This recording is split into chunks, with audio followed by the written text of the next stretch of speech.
This is a question and answer meeting.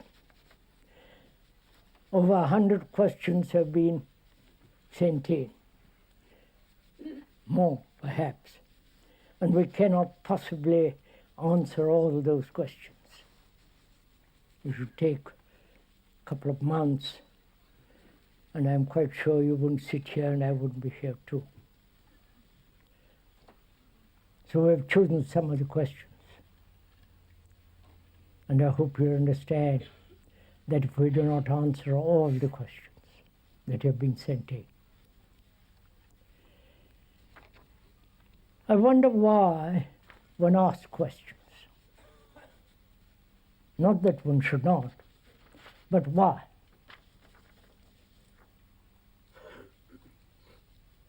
Whom are you asking that question, and from whom do you expect the answer? A question is a challenge, not only from the to the speaker, but also to the person that puts the question. It's a challenge. Either one responds to it totally, that is, comprehending the whole content of that question,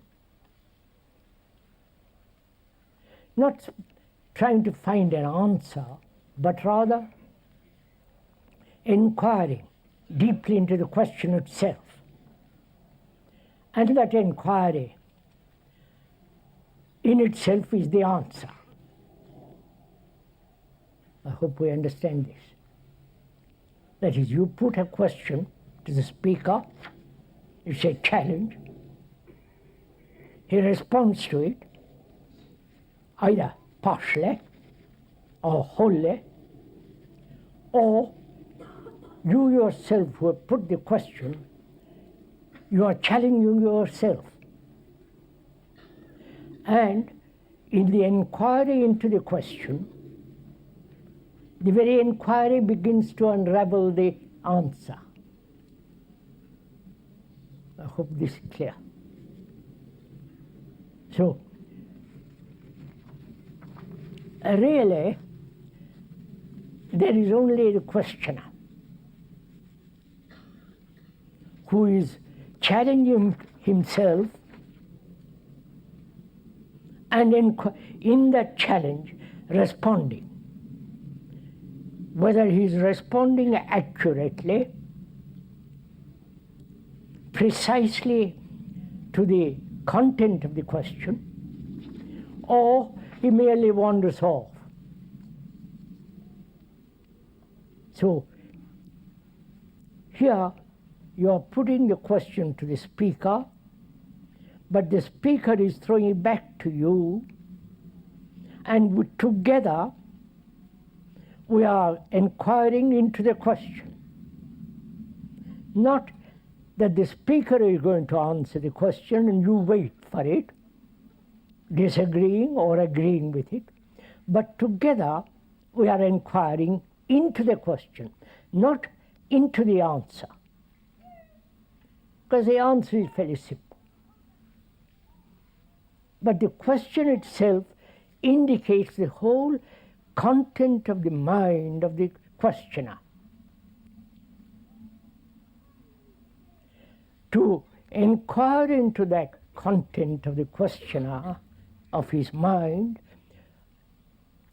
one has to understand why the question has been put. It's not an impudent response to ask why such a question has been put. Is it casual? Is it just insulting? Is it just a superficial curiosity? Or is the question now and the question is deeply concerned with the understanding of the problem? I hope that's clear.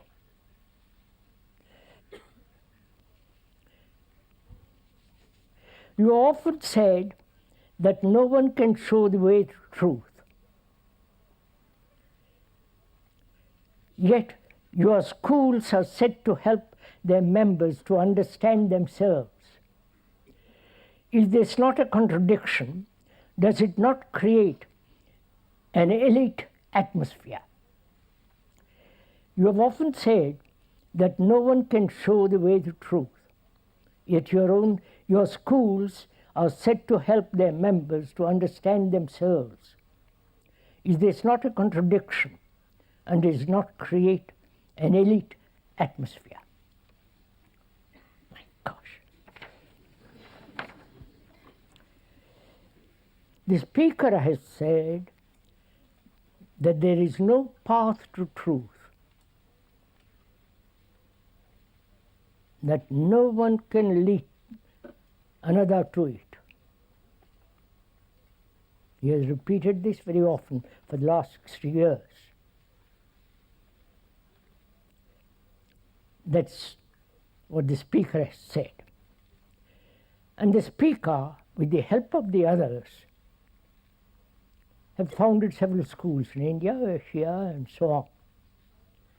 And the questioner says, are you not contradicting yourself when the teachers and the students in all these schools are trying to understand their own conditioning,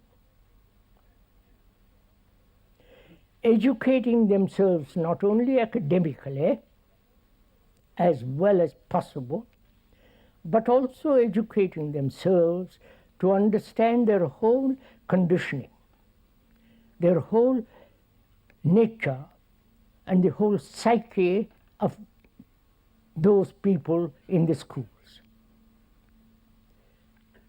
One doesn't quite see the contradiction. Schools, from the ancient Greek to ancient India and so on, are places where you learn. Learn where there is leisure. Please go with me a little bit. One cannot learn if you have not leisure. That is time to yourself, time to listen to others, time to inquire.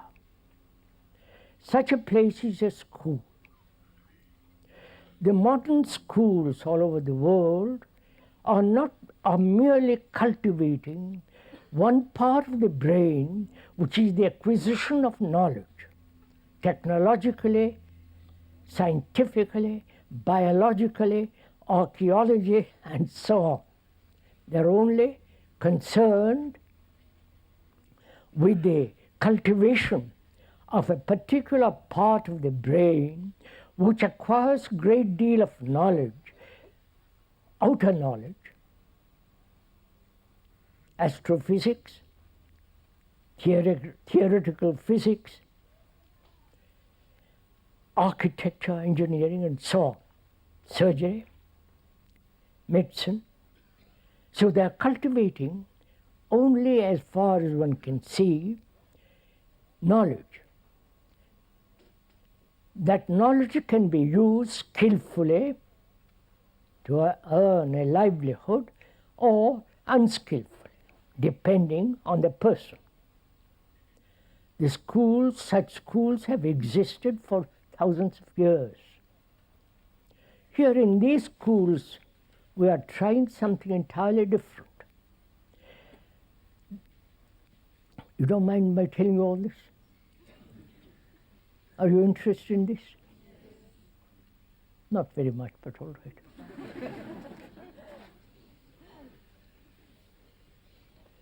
Here we're trying not only to educate academically, A-levels and O-levels and all the rest of it, but also to cultivate, to understand, to educate, to inquire into the whole psychological structure of human being. students come already conditioned. So there begins the difficulty. One has not only to help each other to uncondition, but also to inquire much more deeply. This is what these schools with which we are connected are trying to do. They may not succeed. Probably they won't, or probably they will. But as it is a difficult task, one must attempt it, not always follow the easiest path. This is a difficult subject to go into, but it does not create an elite. What is wrong with being an elite? What's wrong with it? Do we want everybody and everything to be pulled down to the common denominator?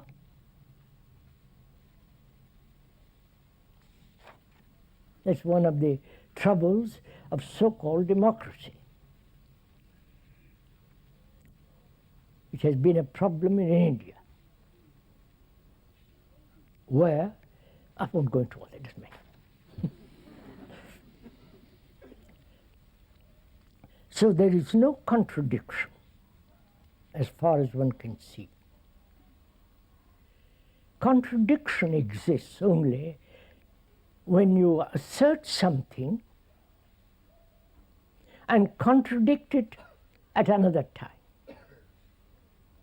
But here we are saying that no one can lead you to truth, to illumination, to the right kind of meditation, to right behavior.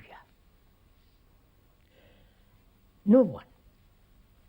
Because each one of us is responsible for himself, not depending at all on anybody.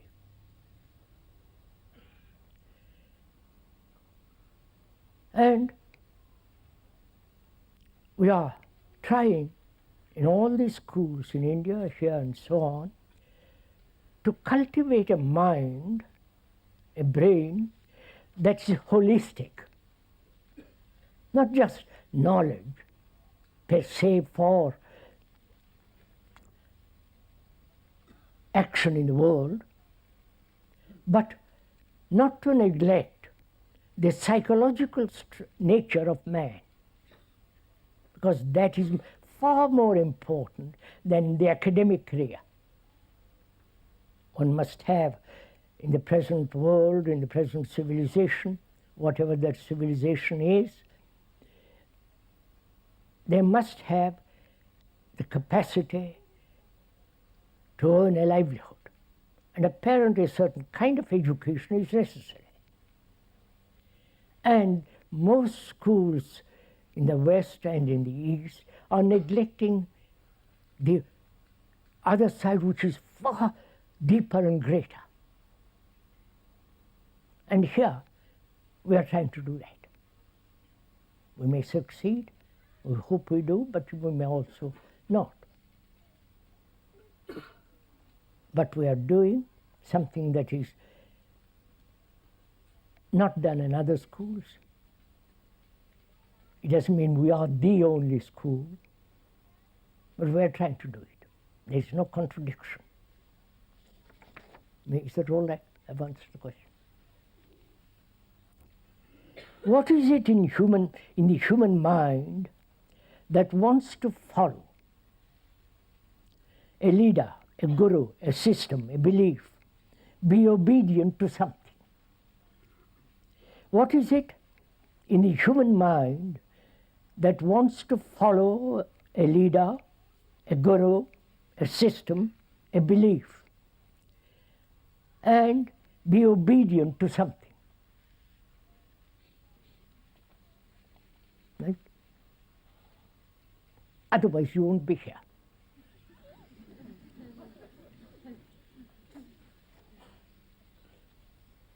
Nor I. question is asking, why is it that human beings,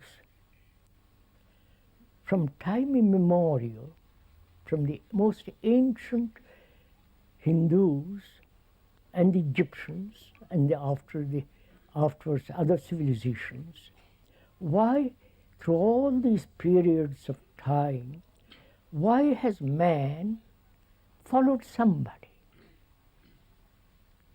A political leader, a general, a high priest, a psychologist, a philosopher.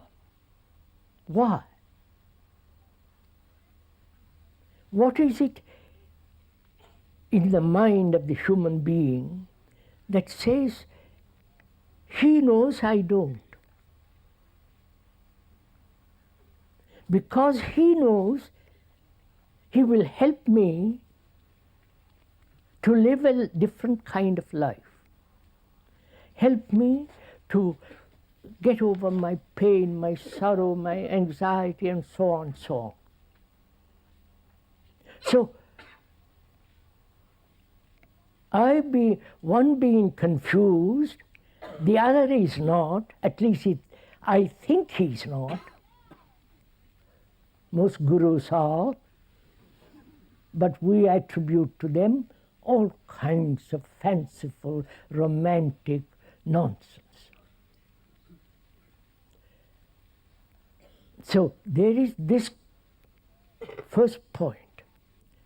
I don't know, but you know. At least I think you know. You have the reputation. There are lots of other idiots like me following. And the greater the following, the more I feel it's accurate, because so many people believe in that kind of stuff, and I follow. That's one thing. Also, the leader, political, religious, as the gurus, and so on, they have assumed certain authority, whether it's logical, reasonable, sane, or illusory. They have assumed certain authority. They have received from the guru, superior guru, the rest of it. Apostolic succession, and also the similar thing in Sanskrit in India. This is an old game played by all the priests in the world, the leaders.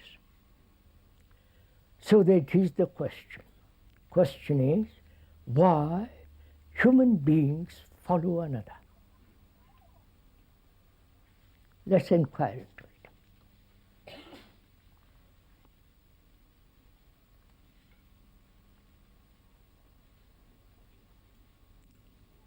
Is it because we are not clear? We are confused. And I am confused. Suppose I am confused and I choose you as my leader. I choose out of my confusion, not out of my clarity. Please see the sanity of it first, the logic of it, and then you can throw it out if you disagree. I am confused. My brain is in a state of contradiction. I'm frightened. I have no psychological security. I come to you because you have certain authority, certain dress, certain paraphernalia around you, and I come. I'm impressed by the dress, by the people, by the whole setup. And you assure me that surrender yourself to me and I will save you. Give yourself over to me, because I know you don't, so I'll help you. And I'm only too willing and gullible, because I want comfort, I want some security, I want some hope somewhere on whom I can depend, in whom I have trust, in whom I know, or perhaps I think I know, that he will guide me, help me. And he is only too willing to help me. It begins very gently.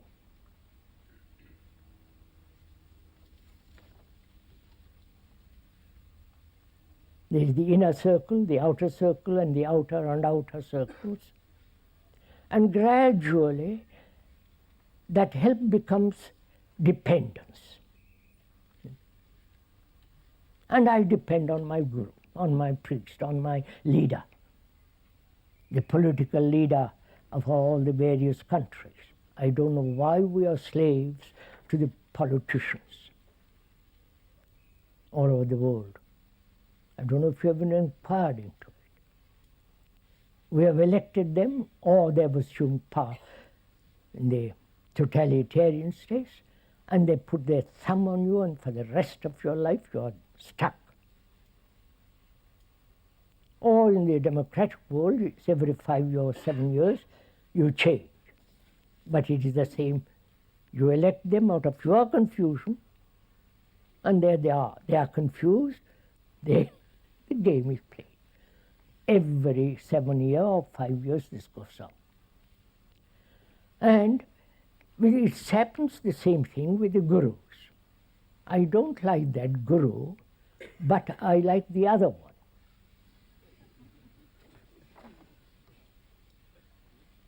He's more indulgent. He allows me to do what I like.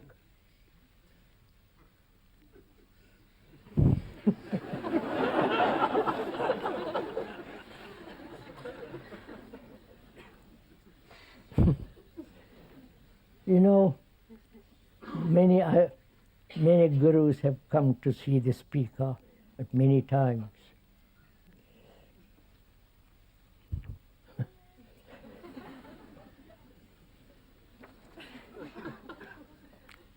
The funniest one of them was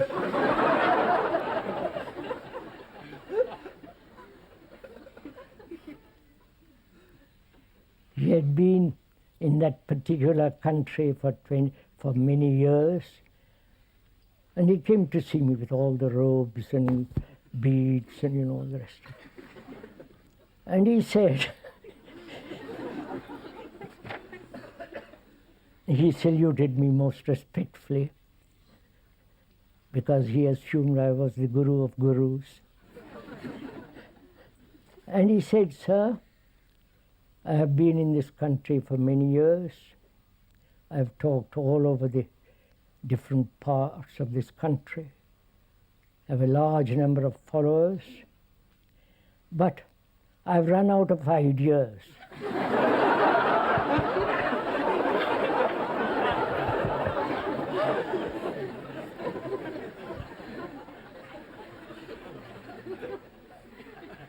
So I've come to you, and so please give me some ideas.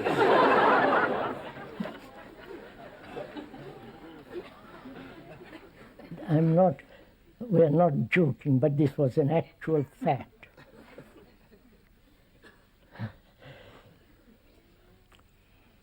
You see, when we have really understood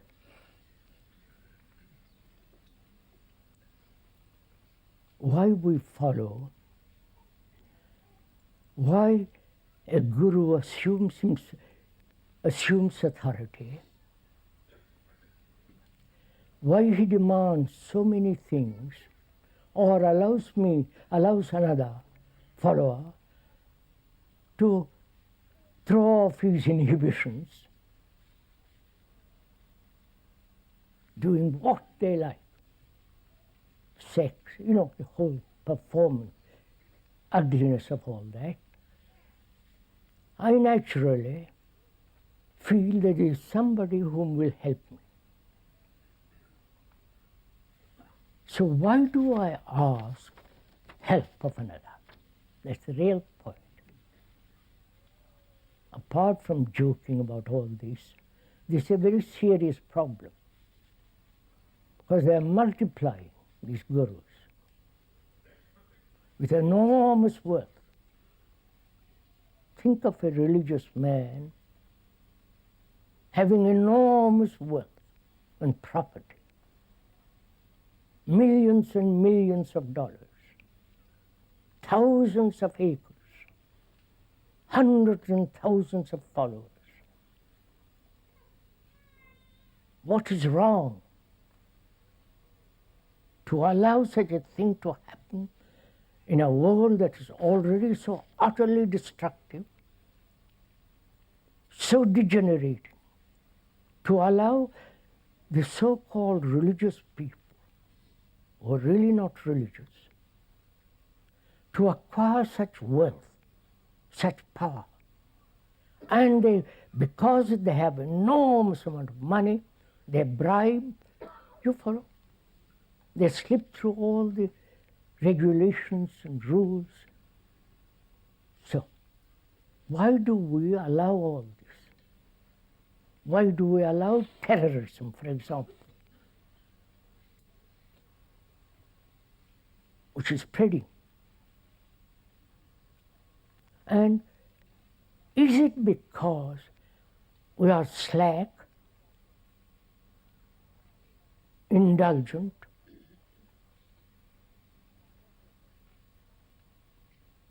what does it matter? Indifference? Or do we really want to find somebody to help you?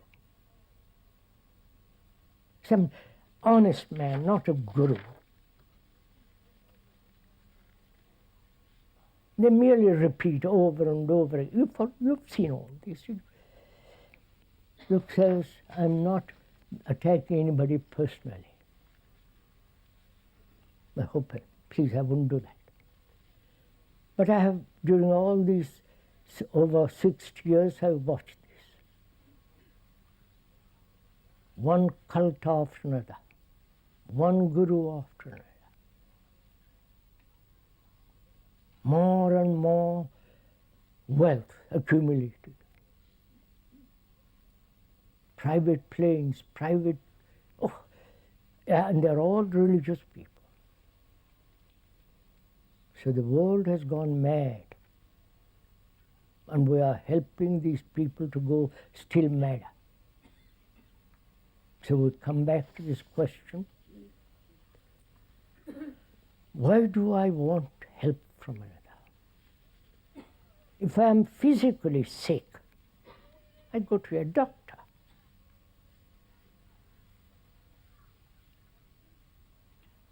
If I have cancer, I consult specialists. He puts me on a table or kills me or the end of it. But psychologically, we're also diseased. Psychologically, inwardly, we are wounded people. And we hope others will cure us. And this has been the story of mankind. From the ancient civilizations, from the Sumerians and so on, till now, we are still doing the same. We are psychologically unhealthy. And we are depending on another to cure us. And we have not been cured. That's the first thing to realize.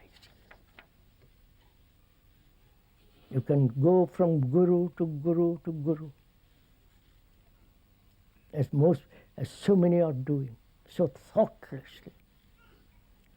and we are still unhealthy psychologically at the end of it. So if we realize, first, be aware that we are inwardly unhealthy. I'm using that word in most without any further meaning than that. Wounded people, disappointed people, lonely people, full of pain, anxiety, sorrow. That's all indication of unhealth, lack of health. Now, can anybody cure you of it? You understand? Historically, from the very ancient times, man has always looked to somebody else. And up to now, they are still doing the same, which all indicates that nobody outside can cure you. Nobody. Your saviors, the Buddhists with their Buddha, and the Hindus with their and so on, none of them have succeeded and will ever succeed in bringing about psychological sanity, rationality. So that if I realize that, right, logically, sane, if you observe all this, then what am I to do? That's the real question. What am I to do when I have discovered that nobody can help me? Prayers, meditation. Wait a minute, I must be careful here. Meditation is very important in life. But that meditation must come after putting the house in order. Your house inside. Otherwise, it merely becomes an illusion, leads to illusion of fanciful images and all kinds of silly experiences that have no value at all. Meditation has got immense significance when the house is in complete order. But we have turned it the other way around. We meditate hoping to put the house in order. Or meditate hoping some kind of miracle will take place that will put the house in order. My order, the house being myself, oneself. The other way around, you follow? That's what I won't go into it. The speaker generally talks about meditation at the end of the talks. He has done this purposely because all that he has said previously is to bring about order in the house. A man who is frightened is pursuing pleasure. He can meditate till he is blue in the face, stand on his head, cross-legged, do all kinds of things that have been prescribed by the innumerable gurus. He'll still be what he is. Perhaps little modified, but basically he's still frightened entity. So we are saying begin the other way around. Then meditation is a marvelous thing, which we'll talk about next Sunday. That's not an enticement.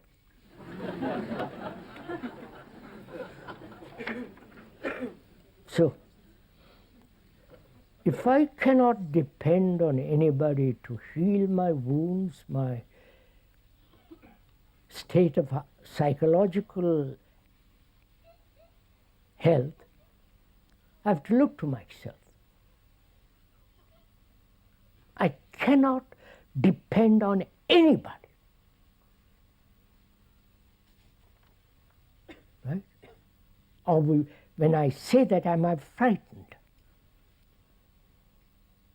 Please inquire with me into this question. When I say to myself, I must stand alone. Nobody can help me.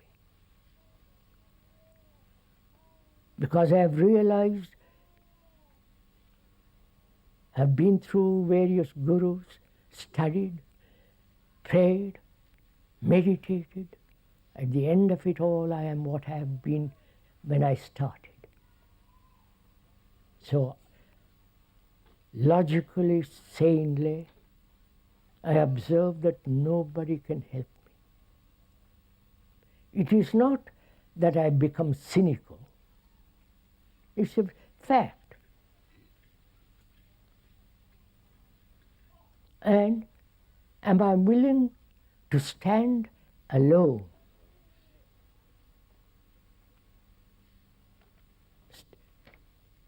I need companionship. I need to talk to somebody. But they're not going to become my gurus. They'll be my friends, but I'll talk about it. But I realize deeply I cannot depend. I depend on the postman, the milkman, and so on. But inwardly, there is no dependence. Because I realize also that attachment, which is to give oneself over to the guru, that very attachment leads to corruption. Right? I don't know if you have noticed this. Any form of attachment to any person, to any belief, to any ideas, to any country, and so on, must inevitably breed corruption. So I realize all that. So what am I to do? Can I be a light to myself?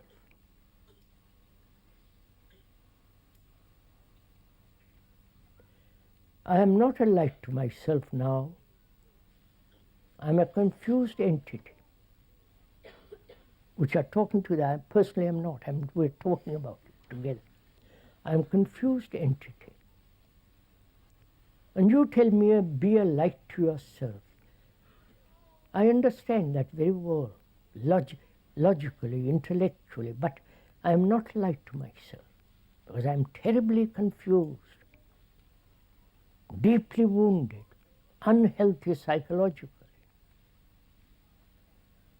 I am unbalanced, neurotic, romantic, sentimental. So I take all that in. I am all that. So what am I to do? To study myself, I must have a book about myself. And you are willing to give me that book. You see? And I refuse that book. Because what you write is myself. You are writing out of your confusion, like most psychiatrists. Sorry, down to you. So I have to have a mirror in which I can see myself. I hope you're following all this. We are talking together.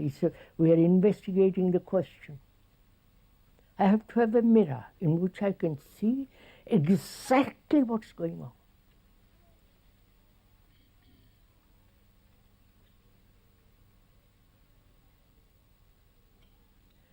And know hardware store is going to supply that mirror. No shop, no good. You follow? I have pushed aside all that. So I must have a mirror in which I see myself accurately, without any distortion. What is that mirror? We are inquiring, please, I'm not telling you. We are inquiring. That mirror is the relationship. Relationship with my neighbor or with my wife. That's the only relationship I have. In that relationship, which is the mirror, I see myself as I am, jealous, anxious, frightened, possessive, attached, hurt, anxious. The more I'm anxious, the more I'm attached. My family becomes all important. So in that whole relationship, I begin to see myself accurately as I am. My sexual demands, my arrogance, my vanity, the ugliness of what I am, or assume that I'm extraordinarily beautiful. But the mirror shows me I'm not. So, what is shown in the mirror is far more important than what I should be. I wonder if you follow all this. The mirror doesn't show me what I should be. That's the beauty of that mirror. That mirror shows me exactly what I am. I may turn away from it. I may escape from it, which we generally do. But if I want to, if I say to myself, nobody can help me, then I am looking at that mirror. And that mirror is showing what is, not what should be. And perhaps I don't like what is.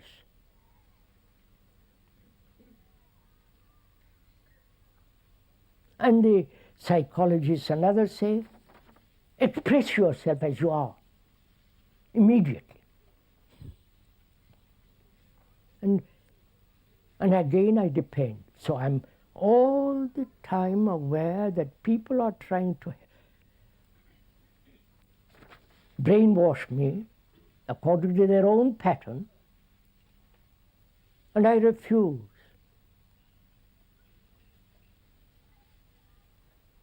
And I begin then to have a great deal of vitality. Naturally. You understand? I hope this is clear, you see. I see what is, not what should be, which is the future. I see exactly the present of what I am in that mirror of relationship.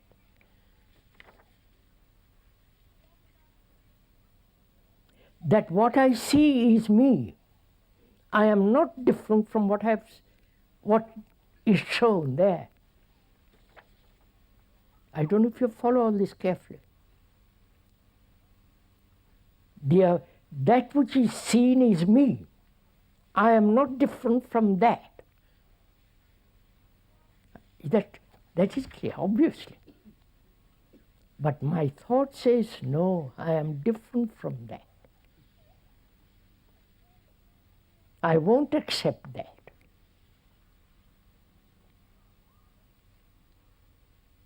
that thought says, I am different, so I must control it. I must shape it. So the battle begins. You understand? I hope you're following. The battle begins, the struggle, the conflict, all the travail that goes on, when I refuse to acknowledge actually what is shown in the mirror.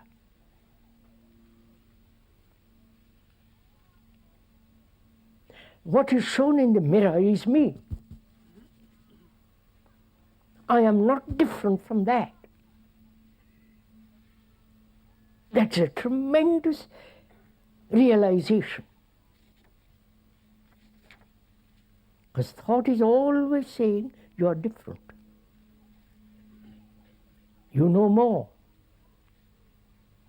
And so on. So there is a division between that which is seen in the mirror and that which thought has accumulated in the past, which is the observer, the witness, the seer.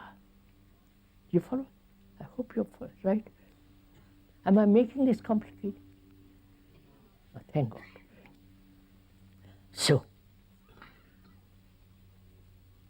one of our difficulties is then the observer says, I am different from that which is observed. Because traditionally, through millennia, have been educated in the separative action. That what is different from me. You understand? That is, to make it very simple, look at it. When there is anger, there is only that state. Later on, that reaction. Later on I say, I have been angry. I shouldn't be angry. Or I rationalize why I'm angry. Which is, I am different from anger. The moment I said, I have been angry, I am different from anger. I don't know if you see this. But when you realize that which is shown in the mirror of relationship is what is, and what is you are, the division entirely comes to an end. Right? And therefore conflict comes to an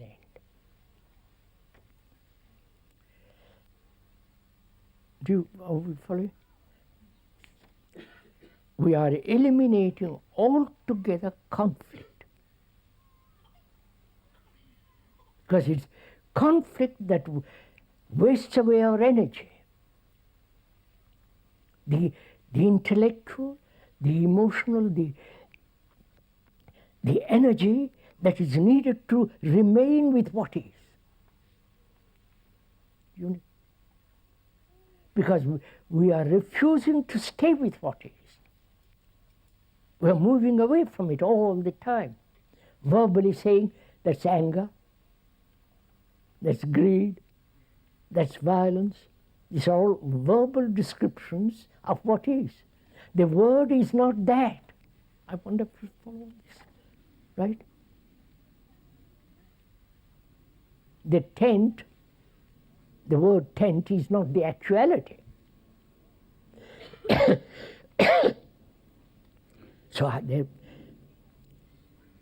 So can I remain absolutely with what is,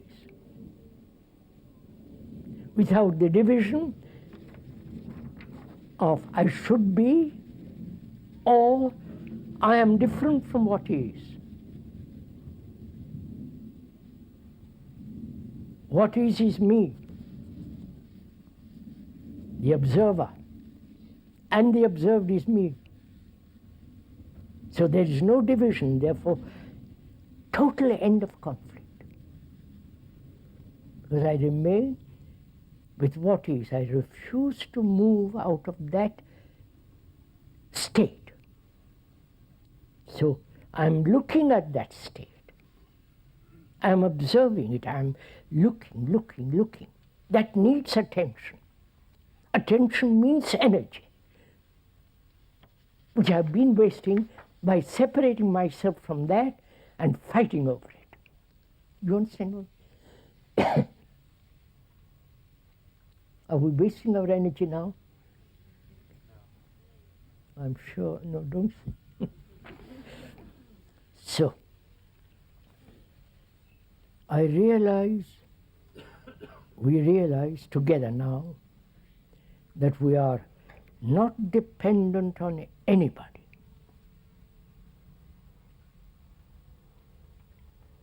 That means no saviors, no symbols, nothing. We are dealing with only what is, which is my whole wounded psyche. That wounded psyche cannot be helped by or cured by another. When I realize that most in my depth of my being, then mirror becomes all important. Relationship. Then relationship has an extraordinary vitality.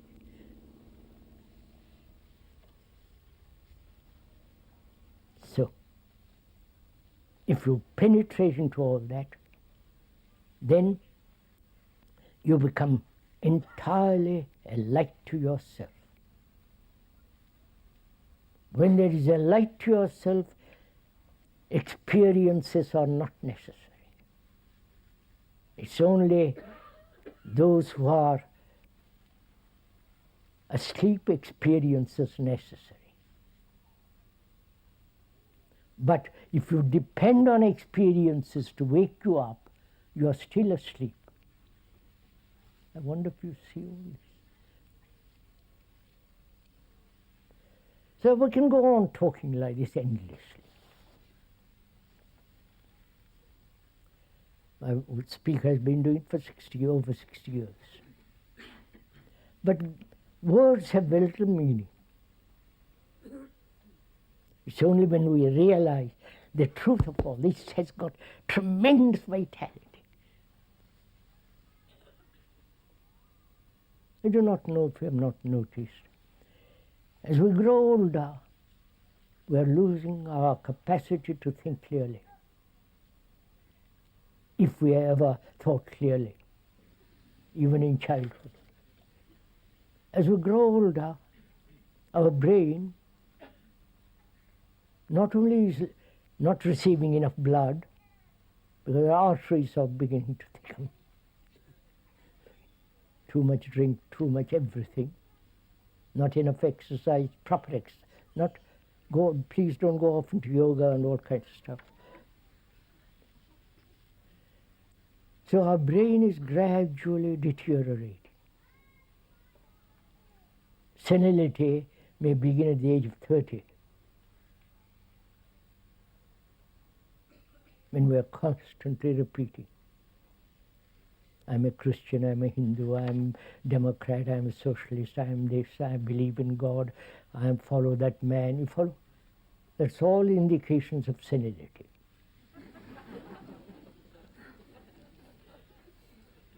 Please don't laugh it away. But it's a fact.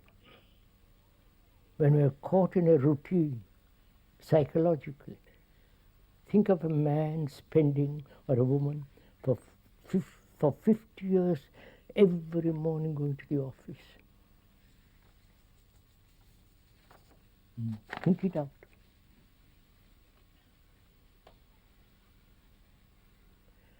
So, at the end of the question, and after investigating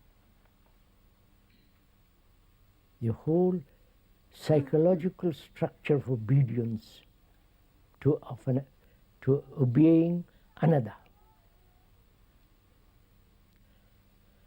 if you realize that, you have put aside all that.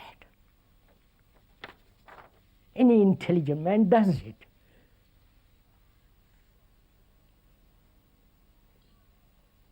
Then only you become a light to yourself, and perhaps in that light,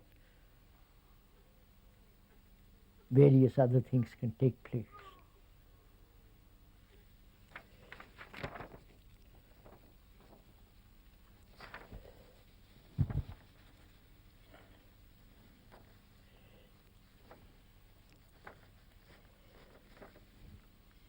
I am in pain. However I try to meet it, I do not come to the totality of the fact. It invariably remains partial and becomes an abstraction. And the pain continues. How can I penetrate the problem without it becoming theoretic? I am in pain. However I may try to meet it, I do not come to the totality or the end of the fact. It invariably remains partial and becomes an abstraction. And the pain continues. How can I penetrate the problem without it becoming theoretical? Right? The questioner is you and I. The questioner, which is you and I, say, I am in pain.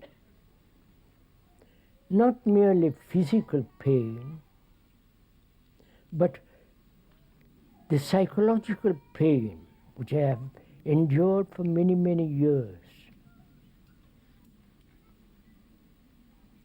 And I have tried to analyze it. I've tried to understand it. I've tried to go to the very root of it, which is the totality. And at the end of my long, strenuous inquiry, I've still the pain left.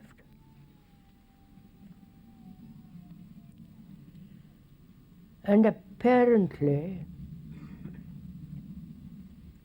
it's becoming an abstraction, a theory which I'm grappling with, not with the fact, but my appreciation and my investigating has made me made that an abstraction.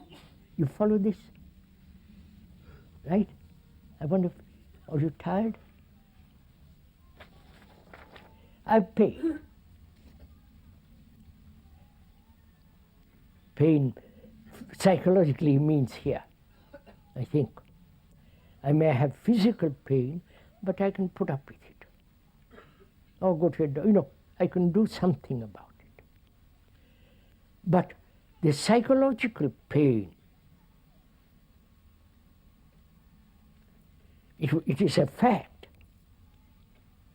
I know it as a fact because I have pain every day of it. But in the process of understanding the pain, my understanding is partial. And being partial, it becomes gradually an abstraction. So I have a problem now. The pain and the abstraction, which is born out of the examination, which is not complete, I made an abstraction of a theory of it. You follow? That is, I have pain. I am wounded. We'll use that word. I am wounded, hurt, it's pain. And gradually it has become an idea. You follow? So I have now a different problem. The idea opposing the fact. I want to pursue all this. Right? Can we go on with this? We are divided that way, the idea and the fact, or the idea about the fact. Right? See what we are, how we are complicating everything. The fact is there, I am hurt. Then I have an idea, which is I must not be hurt. And how am I then to get out of it? Not to be hurt. The idea becomes far more important than the pain itself, because my whole endeavor is directed towards moving away from it. Right? That becomes the theory, a theory which is being opposed, which is opposed to the fact. See, this is our life. The Bible, the Upanishads, the Gita and the Quran say something, and our life is different. So there is always this battle, conflict, the idea and the fact. The meaning of that word idea, originally Greek and so on, is to observe. You understand? To observe what is, not make an abstraction of it. Right? We live in abstractions. I wonder if you see all this.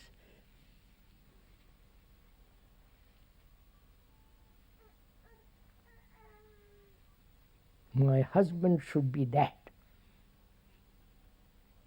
My wife is not that. You follow? I am brutal, I must not be brutal. So on, so on. Always the avoidance of the fact by escaping to the theory, to the idea, to the ideal. If that's clear, then the question is, I am hurt. I have been wounded from childhood.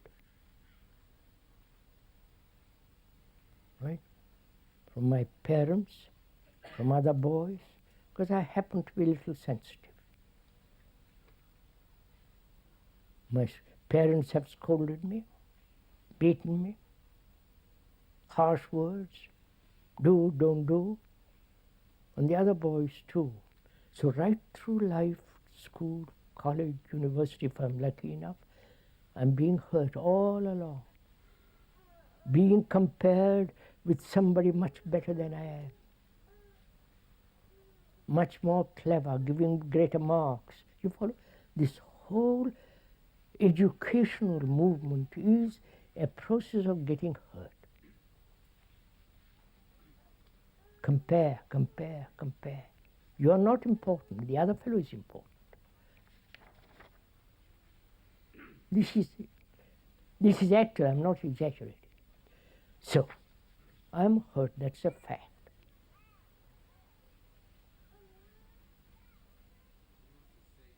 I'm hurt.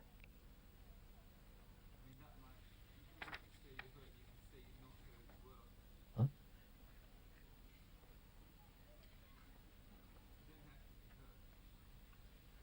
The gentleman probably means in this question, I'm in pain. We are taking it for granted that it's not physical pain, but psychological pain. I may be wrong, we may be wrong. It is, we are talking about psychological pain, right? So the pain is being wounded, being hurt, being criticized, being scolded. all that is the pain, or the pain that I have induced by wanting something more than I'm capable of, by comparing myself with somebody who is far more intelligent, brighter, nicer looking and all that, and through that comparison I've hurt myself. This is a common factor for all human beings. This goes on. So I am hurt.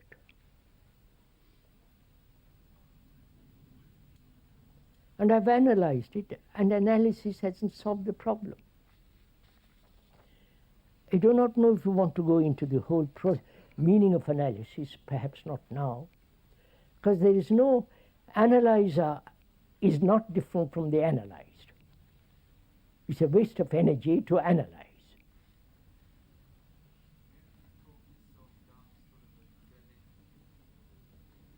I don't understand what the gentleman is saying.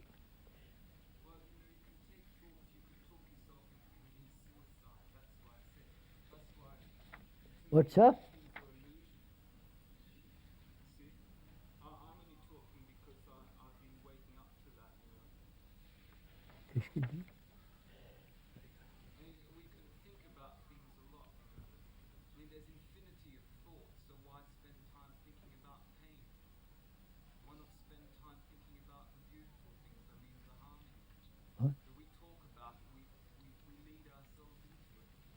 I don't quite follow what you are saying, sir.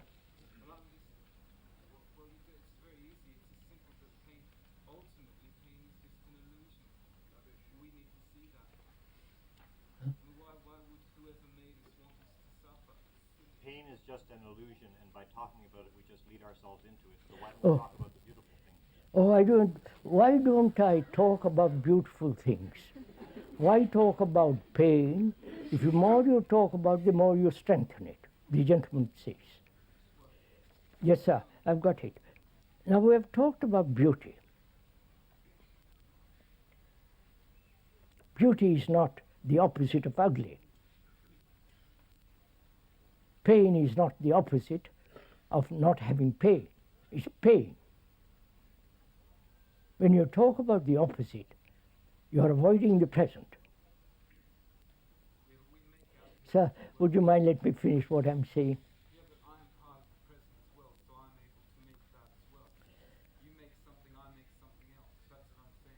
I'm sorry, I'm trying, sir, we are trying to answer the question. Yeah, you're saying pain is real, and I'm saying it's not real. All right, toothache is not real. Pain, you understand, is not real, the gentleman says. Perhaps to him it's not real, but most human beings, it's a very real thing. And that's why great many hospitals are crowded with these people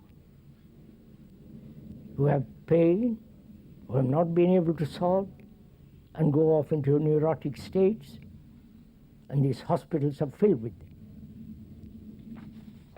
So we're not talking something unreal, illusory.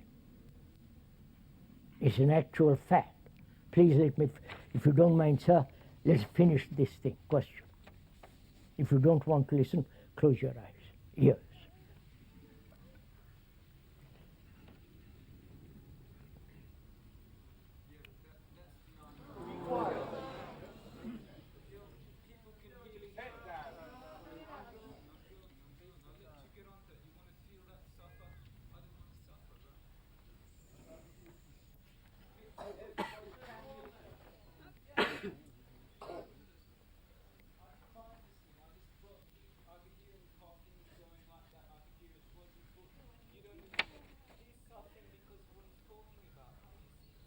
Yeah. Arrivederci, signore.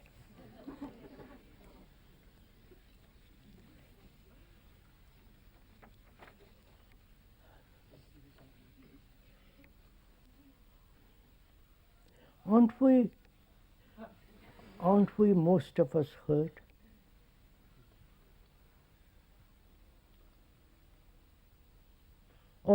are unaware of that hurt.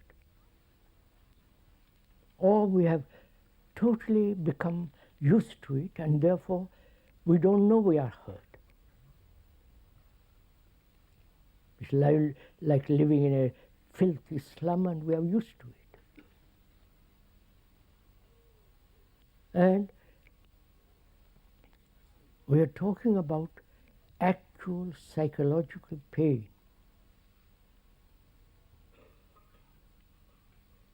When you are not loved and you want to be loved. When you love somebody and that somebody turns his back on you, that you're hurt. We know all this as well as we know toothache. So we are talking about this deep psychological hurt. We are not exaggerating it. We are not emphasizing that hurt by talking about it. But we are looking at it together. We are communicating with each other about it. And to communicate with each other, we must employ words. If we spoke Italian or French, it would be Italian or French. But as we're speaking in English, it must be in English, which is to use English words to communicate about something which is common to all of us, which is being hurt in different ways. And if one becomes conscious of it, aware of it, and sees the consequences of that hurt,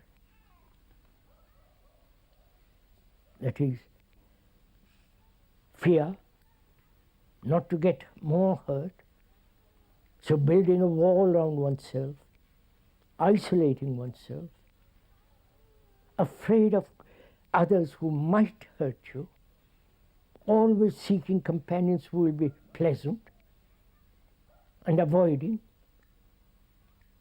always on your tenterhooks, you follow, nervous, so gradually you become neurotic.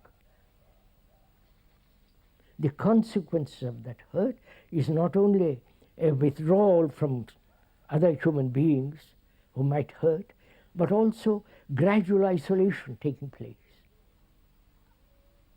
And through that isolation, all kinds of neurotic habits and attitudes and behavior. So, when one observes this, is the hurt different from you who have an image about yourself? You understand my question? That is, I have an image about myself. I'm a great man, or I'm this or that. And that image has been created from childhood. You must be somebody. Julius Caesar, if possible, or great saint, if possible, or the top executive, or one of those politicians. You must be somebody. And gradually, one builds up an image about oneself.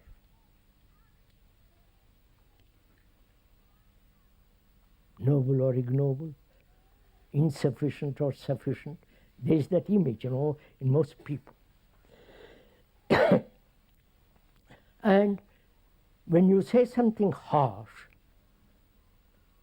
be my wife, husband, or friend, or neighbor, I am hurt, which is the image is hurt, which I have created about myself.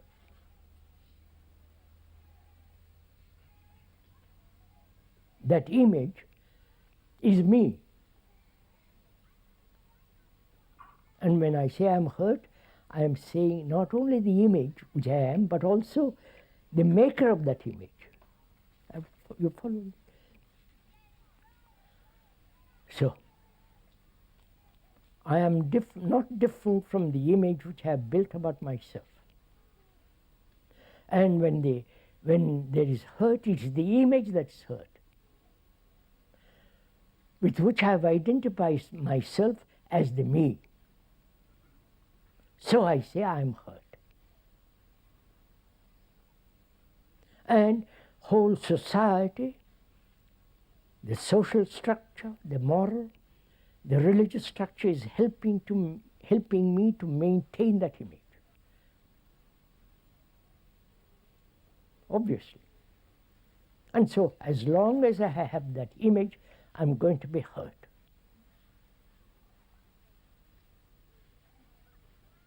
Do what I will, try to suppress it, run away from it, analyze it, go to analysts and all the rest of it, it always will remain, because I have the image about myself. Now the question is it possible to live without a single image? That's the real question. Not how to be not hurt, or being hurt, how to be free of that hurt. But the real question is, as long as there is an image, that image will retain that memory of that hurt and avoid the future hurts. So the question is it possible not to have a single image about your country, about yourself, about anything? Why do we have images about ourselves and about our neighbor, wife, somebody or that? Why? About a politician, you have all images. I'm sure about who's the present minister here? Oh, Miss Thatcher. You all have images about everybody. But the most important image is yourself. Why?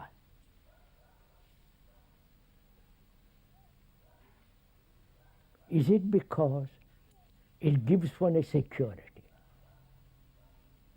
a port of safety?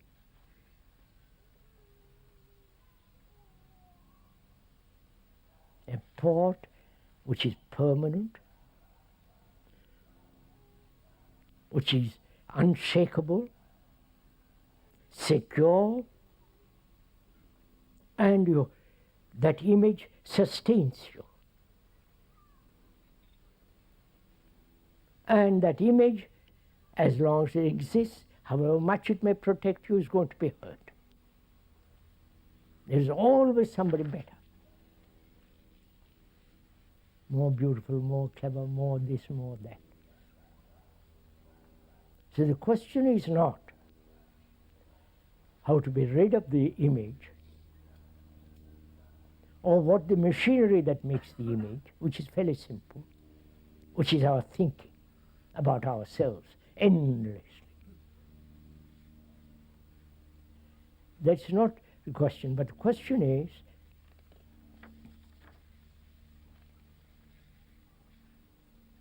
is it possible to live a life without a single image?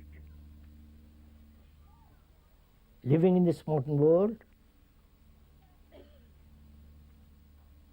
that demands that you have an image, and be completely free of no image. Because you say image is inevitably going to be hurt. Inevitable. And if you like being hurt and enjoy being hurt, there are people, sadistic and neurotic and all kinds of people, love that kind of thing. A friend of mine long ago said, how can you say to me, he said to me, how can you say love cannot exist where there's jealousy? And the friend said, but if I'm not jealous of my wife, I have no love for her. You understand? So similarly, I realize as long as I have an image, I shall be hurt. That's a fact.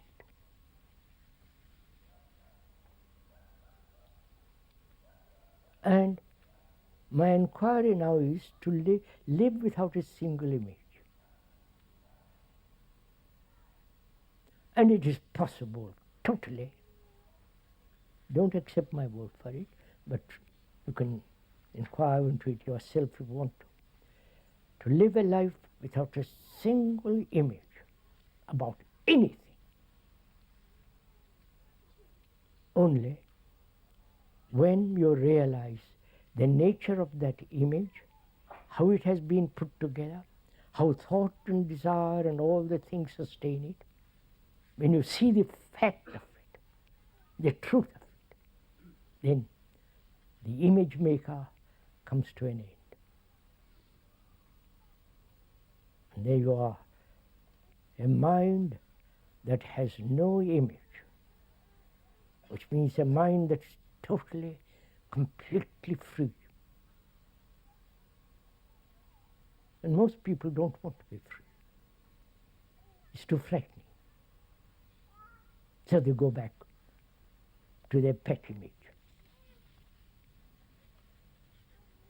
So, at the end of this morning talk for an hour and a half nearly, where are we?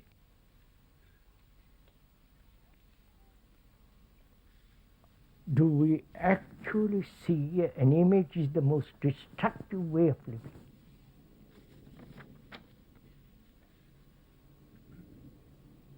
Do we actually see that following another will never cure our illness? The cure, sanity, health lies when one is totally alike to oneself.